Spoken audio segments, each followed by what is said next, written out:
two men are the latest in a long and noble tradition of British Muslims. This autumn we remembered the men who fought and died for our country in 2 world wars, including many thousands of Muslims.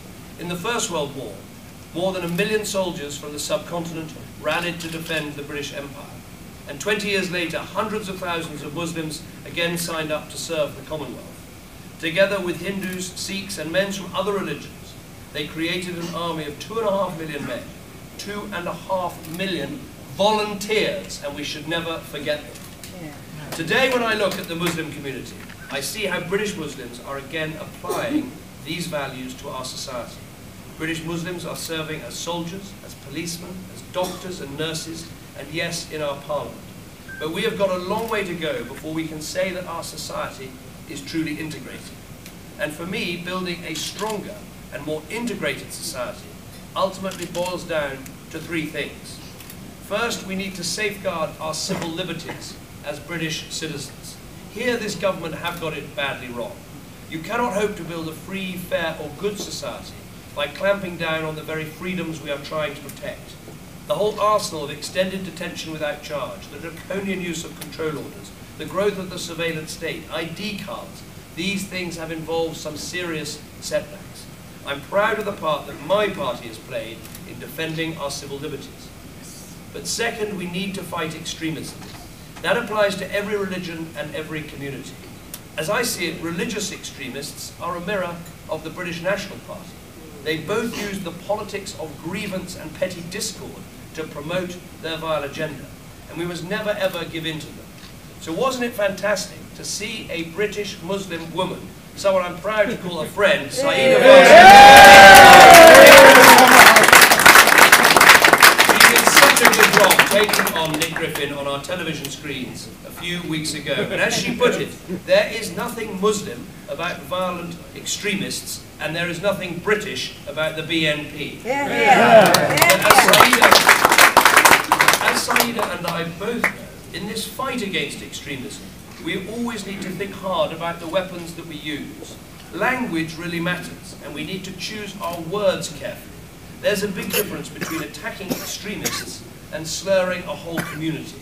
We're not going to win over disaffected, unemployed white men in Dewsbury who are thinking of voting BNP by saying they are all racists.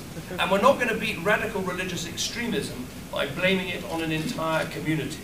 So when I talk about the people who are causing real problems in this country, I'm always careful to lay the blame at the right people's door. Men like Nick Griffin and Amjad Chowdhury, organisations like the BNP and Hizb ut-Tahrir. But to truly build a cohesive society, we need to do more than fight extremism and protect our civil liberties. And that brings me to the last thing I want to say to you all tonight. A cohesive society, a strong society, a society that brings people together, needs strong role models from every community. We need people from all faiths and all backgrounds at the top of our society, running things and in the top jobs. Just consider for a moment the effect on a struggling British Muslim family of seeing someone like Sir Anwar Parvez go from being a bus conductor to one of the biggest businessmen in Britain. Think about the example which young, disaffected Muslim men get from seeing a sports star like Amir Khan in the ring fighting for Britain. And yes, think what thousands of young Muslim girls must have been thinking when they turned on their television sets and watched Sayeeda Warsi on Question Time. The truth is, they all think I can do it too. And it's not enough, as I've said many times, for a party like the Conservatives just to open the door and say, come on in, if all you see is a sea of white Christian faces. You need to see people from your own communities getting to the top of the army, getting to the top of the legal profession, getting to the top of the business, and yes, getting to the top of the Conservative Party and politics too. So the truth is, if we're going to build that strong, vibrant and inclusive society, we need more role models like this. Many more Muslim men and women at the top of British businesses, many more Muslim soldiers in the highest level of command, and of course more Muslims in our parliament. So there's not just one Muslim in the cabinet and one in the shadow cabinet, but British Muslims all across government in positions of leadership and authority. That is how we will build a society that many Muslims were fighting and dying for 70 years ago.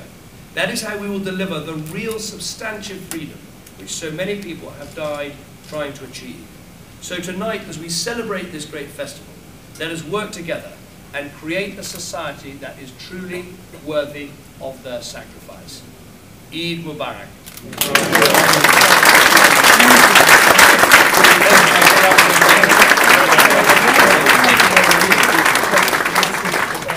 Thank you, David. I'm just going to give a quick vote of thanks. Now, I could thank every individual by name who has contributed to making this evening a success and what they did, and we might eat at midnight, so I'm not going to do that. But I do want to thank one person by name, our future Prime Minister, David Cameron, for making the Conservative Party a party that all Britons can feel at home in.